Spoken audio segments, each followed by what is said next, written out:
My name is Sovi Sharma. I am currently working at ABS IIT Ghaziabad as an assistant professor. Today my topic is ER model in DBMS subject. ये बहुत important topic है according to AKTU paper और gate questions. इसके अंदर हम क्या क्या topic cover करने वाले हैं, जैसे कि हमें पता है हम ER डायग्राम के बारे में तो जानेंगे। सेकेंडली हम इस वीडियो में एंटिटीज़ के बारे में समझेंगे। Next weak and strong entity क्या होता है, वीक एंटिटी क्या होता है, देन एट्रीब्यूट्स क्या होते हैं और रिलेशन क्या होता है। नेक्स्ट कुछ एक क्वेश्चन का रिव्यू करेंगे जो कि गेट के अंदर हमारे आ रखा है, और एक MCBC का भी थोड़ा ओवरव्यू कर लेंगे। तो आगे वाली स्लाइड पे चलते हैं। तो फर्स्टली ER डायग्राम होता क्या है? The entity relationship model is conceptual data model used to design and represent the structure of our database। तो जो भी हम पहले अगर हम नॉर्मली वे में बात करें तो जब भी हम डेटाबेस के अंदर कोई क्वेरीज वगैरह रन करने वाले होते हैं या कोई भी हम डेटा स्टोर करने वाले होते हैं टेबल फॉर्म के अंदर, तो सबसे पहले हम ER डायग्राम बनाते हैं। आप फॉर एग्जांपल ऐसा समझ सकते हैं जैसे हमको उस कॉलेज का एक डेटाबेस बनाना है या फिर हमें अपने घर में कुछ कंस्ट्रक्शन चल रही है, हमें वो चीज़ बनानी है, तो हम सबसे पहले करते हैं उसका एक ब्लूप्रिंट बनाते हैं। तो इसका आप ब्लूप्रिंट मान सकते हैं आपकी क्वेरीज से पहले आपके डेटाबेस का। और ये इतना इंपॉर्टेंट क्यों है? क्योंकि अगर हम क्वेरीज के अंदर पहले प्री डिफाइन नहीं करेंगे और सारी चीज़ों को इम्प्लीमेंट करने लगेंगे और फिर हमें उसके अंदर मॉडिफिकेशन करना हो या कुछ चीज़ रिमूव करना हो तो वो हमारे लिए टफ हो जाता है। तो ये हमारे सामने कोई एक एग्जाम्पल है ER डायग्राम का। ER डायग्राम कुछ इस तरीके से शो होता है। इसके 3 मेन पिलर्स हैं। पहला आ जाता है एंटिटीज, सेकंड आता है एट्रीब्यूट और थर्ड आता है रिलेशन। अब एंटिटीज क्या होता है? एंटिटीज के बारे में जानने से पहले हमें कुछ शेप्स इसकी नोट करनी पड़ेंगी। पहले रेक्टेंगल शेप में आप एंटिटीज को दिखाते हैं, डायमंड शेप, अब ये हमारी एंटिटी है। मेरे ख्याल से आपको क्लियर हो रहा होगा कि इसके अंदर एंटिटीज क्या क्या है। तो हमारी एंटिटीज क्या है? कस्टमर है, लोन है। अगर हम डायमंड शेप की बात करते हैं तो उसमें हम रिलेशन दिखाते हैं, जैसे इसमें ब्राउजर है। अगर हम लाइंस के बारे में बात करें तो लाइंस हमारी कनेक्टिविटी कर रही है बिटवीन 2 एंटिटीज। ईयर क्लिप्स के अंदर रिप्रेजेंट करते हैं हम एट्रीब्यूट्स को, और चीजें भी हैं, अभी हम इसको आगे कवर करेंगे। तो पहले हम जान लेते हैं कि एंटिटीज कुछ रेक्टेंगल बॉक्स में, एट्रीब्यूट्स ईयर क्लिप्स फॉर्म में, रिलेशन हमारा डायमंड फॉर्म में रिप्रेजेंट करता है। ये चीज हमें क्लियर हो चुकी है। ER डायग्राम क्या होता है हमें समझ में आ गया, क्यों नीड थी ये भी क्लियर हो गया। हम चलते हैं नेक्स्ट पॉइंट पे। तो नेक्स्ट पॉइंट था हमारा entity set. An entity set is anything that exist and can be reorganized as different from other thing. For example, a student, a teacher, a car, a book. ये सब हमारी entities हैं। अब हमें पता है कि एंटिटीज कैसे रिप्रेजेंट होती हैं ER डायग्राम के अंदर और क्यों इंपॉर्टेंट है। तो हम इसका एग्जांपल देख लेते हैं जिसके अंदर हम एंटिटीज को क्लियर कर लेते हैं। तो एंटिटीज अगर हमें पता नहीं है ER डायग्राम में तो हमें रेक्टेंगल बॉक्स बनाना पड़ेगा और उसके अंदर स्टूडेंट को मेंशन करना पड़ेगा। तो इस तरीके से हम एंटिटी को रिप्रेजेंट करते हैं। अब इसमें जैसा बोला कि फॉर एग्जांपल अगर हम एंटिटी के कुछ एट्रीब्यूट्स होते हैं, जैसे कि प्यूपल है, उसका नेम, उसका एड्रेस। अगर हमारी स्टूडेंट एक एंटिटी है तो उसके एट्रीब्यूट्स के लिए कौन सी सेल यूज करनी है? Year clips. अब इसको हम बनाएंगे, देन इसके अंदर हम क्या डालेंगे? कुछ इसके एट्रीब्यूट्स क्या हो सकते हैं? स्टूडेंट्स के नेम, इसका रोल नंबर, ठीक है, तो इसको हम एट्रीब्यूट्स बोलते हैं। An entity set is a set of entities of the same type that share the same properties. A set of all person, companies, trees.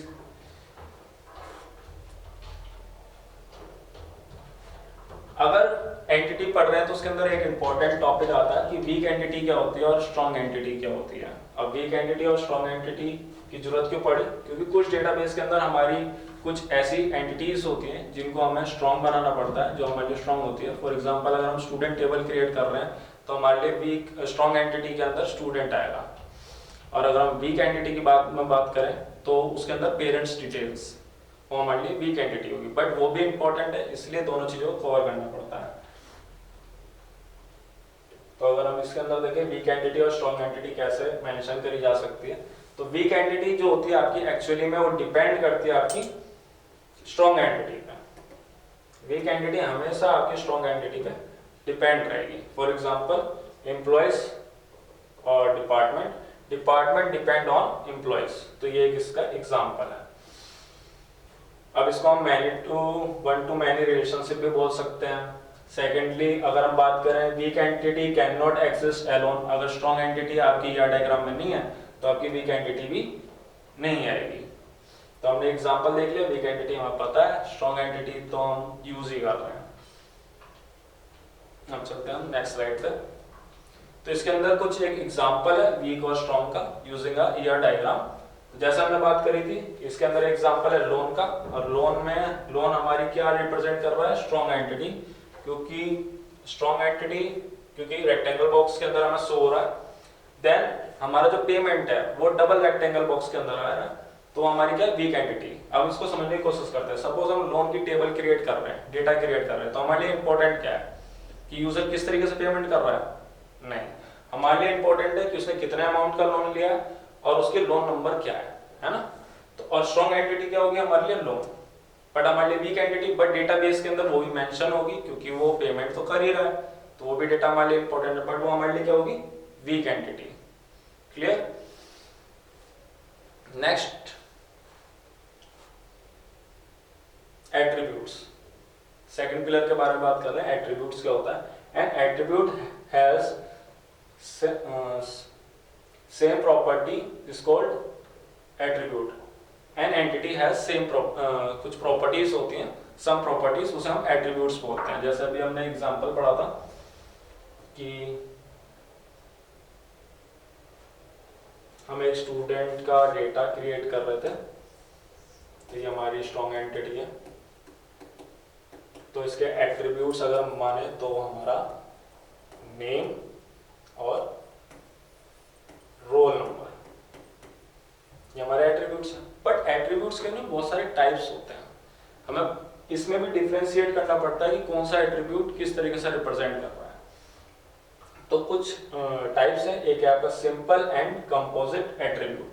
तो सिंपल एंड कंपोजिट एट्रीब्यूट आपका है क्या, तो अगर हम बात करते हैं सिंपल, तो अगर हम मान ले रोल नंबर हमारा सिंपल एट्रीब्यूट है, सिंगल एट्रीब्यूट है क्योंकि रोल नंबर एक ही होता है। और अगर हम बात करते हैं मल्टी वैल्यूड, तो मल्टी वैल्यूड में मैं डाल सकता हूँ यहाँ पे फोन नंबर। फोन नंबर इसका एग्जांपल है क्योंकि जब हम फोन नंबर फिल्स कराते हैं तो हो सकता है स्टूडेंट अपना नंबर डाल दे, पेरेंट्स का नंबर डाल दे, या जहाँ पर वो रह रहा है उस गार्जियन का नंबर वो मेंशन कर सकता है।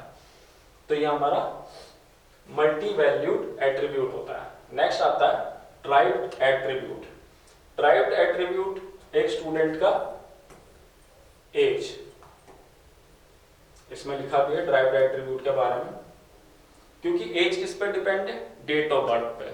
तो जब भी हम किसी चीज को कैलकुलेट कर सकते हैं, फॉर एग्जांपल अगर मुझे पता है किसी की डेट ऑफ बर्थ क्या है तो मैं कैलकुलेट कर सकता हूं कि उसकी एज क्या होगी, तो उसे हम क्या बोलेंगे, ड्राइव्ड एट्रीब्यूट। अब इसके कुछ एग्जांपल है, कंपोजिट एट्रीब्यूट के कुछ एग्जांपल है, जैसे आपका नेम आपका first name, middle name, last name, ये कैसे शो होगा आपको यह डायग्राम में, ये मैं आपको बना के दिखा देता हूँ। वैसे टॉपिक बहुत इजी है, एट्रीब्यूट्स को याद रखना। ये मेरा स्टूडेंट एक एट्रीब्यूट है, मतलब एंटिटी है, इसके अंदर मेरा एट्रीब्यूट है नेम, फिर उसके अंदर फर्स्ट नेम लास्ट नेम आ सकता है ना। तो सेम चीज, इसको मैं इसमें कन्वर्ट कर देता हूँ, ये मेरा एट्रीब्यूट और ये स्टूडेंट से लिंक, तो इसको थोड़ा भूल जाओ। तो इस तरीके से डायग्राम शो हो सकता है, इसको हम बोलते हैं ड्राइव्ड एट्रीब्यूट।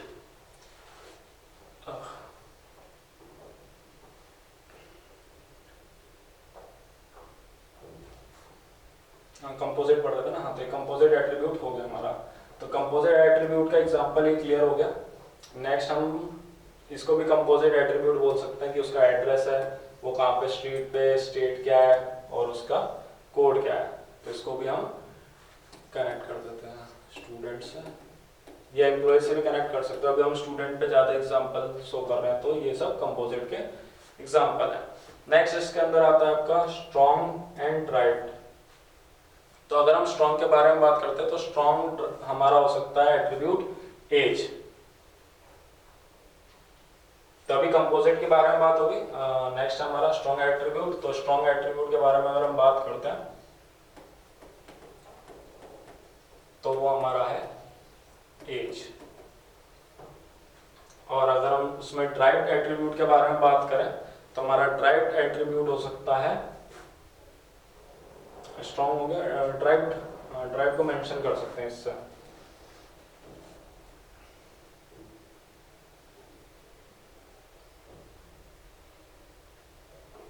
स्ट्रॉन्ग के लिए हम यूज कर लेते हैं डेट ऑफ बर्थ, और हम ड्राइव्ड के लिए यूज कर लेते हैं एज, क्योंकि हम एज को कैलकुलेट कर सकते हैं। तो ये आपका ड्राइव्ड और स्ट्रॉन्ग क्लियर हो गया। नेक्स्ट बात करते हैं की और नॉन की एट्रीब्यूट के बारे में। तो की कौन सी होती है और नॉन की एट्रीब्यूट कौन सा होता है, उस पर थोड़ा डिस्कस कर लेते हैं। फॉर एग्जांपल हमारा एक एंटिटी है स्टूडेंट, और उसके अंदर हमारी की मतलब यूनिक, जैसे कि हमारा प्राइमरी की होता है, तो प्राइमरी की हमारे लिए यूनिक की होता है। तो इसमें आपके लिए क्या होगा, रोल नंबर, और उसके नीचे आप अंडरलाइन लगाओगे। और जो आपका नॉन की होता है जस्ट लाइक नेम, वो आपका कौन सा एट्रीब्यूट होता है, नॉन की एट्रीब्यूट्स। हम कोई एक डायग्राम देख लेते हैं जिसके अंदर सारी चीजें कवर हो रही होंगी, तो हमें क्लियर हो जाएगा। ये एक डायग्राम है जिसके अंदर हमारी सारे एट्रीब्यूट्स यूज हो रखे हैं। जैसे कि हमारी एंटिटी क्या है, कस्टमर,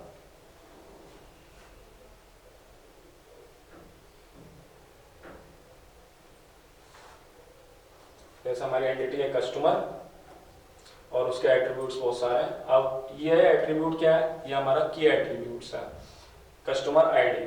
अगर हम बात करें एज की, तो एज हमारा क्या है, एज हमारा है ड्राइव्ड एट्रीब्यूट। इसके बारे में बात कर ली। अब ये हमारा क्या है, जिसके अंदर और भी चीज बन रही है, इसे बोलते हैं कंपोजिट एट्रीब्यूट्स। तो इस तरीके से हम डायग्राम में भी रिप्रेजेंट कर सकते हैं। अगर पेपर में ये बोला जाता है कि कोई सिचुएशन नहीं दी जाती, उन्हें बोला जाता है आप ये डायग्राम बना के दिखाएं विद एन एग्जांपल, तो आप इस डायग्राम को बना सकते हैं जिसके अंदर आपके सारे एट्रीब्यूट्स कवर हो जाएंगे। अब हम बात करते हैं रिलेशनशिप की। अब रिलेशनशिप क्या होता है और रिलेशनशिप डेटाबेस के लिए क्यों इंपॉर्टेंट है। तो बेसिकली हमारा रिलेशनशिप क्या होता है, मैपिंग। हाँ, तो रिलेशनशिप के अंदर हमारा दो एंटिटी के बीच में रिलेशन शो करे जाते हैं, जैसे कि 1 to 1, 1 to many, many to 1 और many to many। इस तरीके से हम दो एंटिटीज के बीच में रिलेशंस को शो करते हैं। अब रिलेशन से क्या होता है, बेसिकली हमें रिलेशन से पता चलता है कि एक एंटिटी किस तरीके से दूसरी एंटिटी से कनेक्ट है, या उसका रिलेशन क्या है। तो जैसे कि ये डायग्राम है, ये 1 to 1 का एक टेबल, मतलब एग्जाम्पल है, डायग्राम है।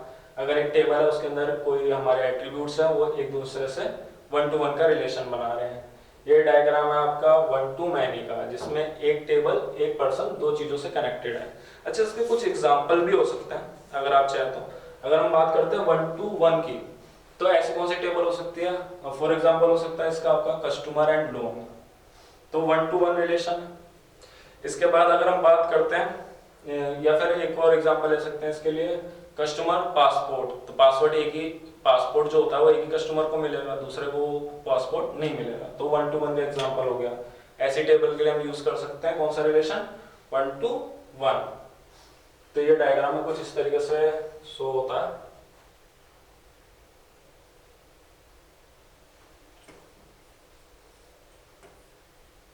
अच्छा, इस साइड से बताओ, मैं इसको यही समझा देता हूँ। एक एंटिटी है और ये हमारा रिलेशन है और इस एंटिटी से कनेक्ट हो रहा है, तो 1 to 1 यहाँ पे आपको लिख के बताना पड़ेगा। तो हमारे यहाँ पे हो जाएगा कस्टमर और यहाँ पर हो जाएगा हमारा पासपोर्ट। तो इस तरीके से हमारा एक रिलेशन बन जाता है, उसे हम 1 to 1 बोलते हैं। अगर हम बात करते हैं 1 to many की, तो 1 to many के अंदर हो सकता है कस्टमर टू ऑर्डर, इसके लिए आप एग्जांपल ले सकते हो कि कस्टमर है, कोई एक कस्टमर है जो कि ऑर्डर कर रहा है। अब वो ऑर्डर को 2 प्रोडक्ट कर सकता है, कोई भी 2 प्रोडक्ट आप एज्यूम कर लीजिए। सपोज उसने कुछ खरीद लिया, पेन खरीद लिया, पेंसिल खरीद लिया, तो एक ऑर्डर, एक पर्सन 2 ऑर्डर या 3 ऑर्डर भी कर सकता है, तो 1 to many। नेक्स्ट अगर हम स्लाइड देखते हैं तो हमारा रिलेशन आता है many to 1, मतलब इसका एग्जांपल हो सकता है आपका order to customer. Suppose order 2 हैं और वो किसी कस्टमर पे जा रहे हैं, तो उसको हम बोल सकते हैं many to 1। अगर हम बात करते हैं many to many रिलेशन की, तो ऐसा हो सकता है एक स्टूडेंट है, वो कोई कोर्स परचेस कर रहा है, तो हो सकता है सपोज एक स्टूडेंट ने जावा का कोर्स परचेस कर रखा है, और एक स्टूडेंट ने जावा का भी परचेस कर रखा है और पाइथन का भी परचेस कर रखा है, तो उस कोर्स के अंदर तो 2 स्टूडेंट आ गए, है ना, और एक स्टूडेंट के अंदर 2 कोर्स आ गए, तो ये क्या हो एग्जांपल होगा हमारा many to many का। ये हमारे पास कोई डायग्राम्स है, इसके आप स्क्रीनशॉट खींच सकते हैं, ये आपको शेप्स याद रखने में हेल्प करेगा। नेक्स्टली हमें थोड़ी कीज पता होनी चाहिए, कीज के बारे में नॉलेज होनी चाहिए, इस पर मैं एक सेपरेटली वीडियो बनाऊंगा, बट अभी के लिए इसलिए बता रहा हूँ क्योंकि जो हम एक क्वेश्चन सॉल्व करेंगे उसमें थोड़ा इसका इंपॉर्टेंट रोल रहेगा। ये गेट के अंदर एक क्वेश्चन आ रखा है,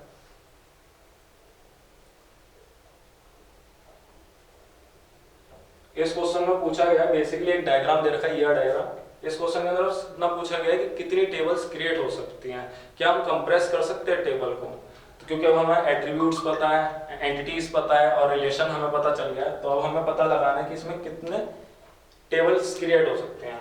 तो अगर हम नॉर्मली बात करते हैं तो इसके अंदर एक तो टेबल क्रिएट होगी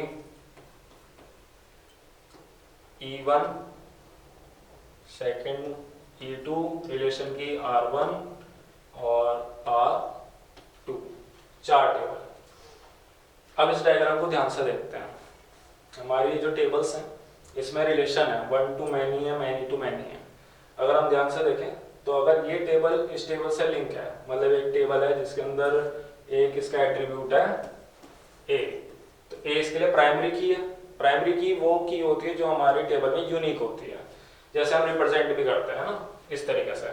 अब इसको अगर मैं इससे मेंशन करूं तो ये 1 to many का रिलेशन कर रहा है, 1 to many का रिलेशन परफॉर्म कर रहा है, जैसे हमने एक बात करी थी कस्टमर टू ऑर्डर। अब इस टेबल को अगर हम ध्यान से देखें तो इसके अंदर हमें 2 यूनिक की मिल रही है A एंड B, तो हम इस टेबल को मर्ज कर सकते हैं, बिल्कुल कर सकते हैं, क्योंकि हमें एक प्राइमरी की मिल रही है, तो हम रिलेशन वाली R1 को E2 के साथ मर्ज कर सकते हैं और एक टेबल दूसरी बना सकते हैं, तो हमारी ये टेबल रिड्यूस हो गई। अब हम इस साइड देखते हैं, इस साइड हमें मैनी टू मैनी का रिलेशनशिप मिल रहा है, तो मैनी टू मैनी जब हो जाता है तो हमें एक प्राइमरी की एक टेबल में नहीं मिलती। सपोज ये R2 एक रिलेशन है और इसके अंदर हमारे दोनों का प्राइमरी की स्टोर हो गई A और B।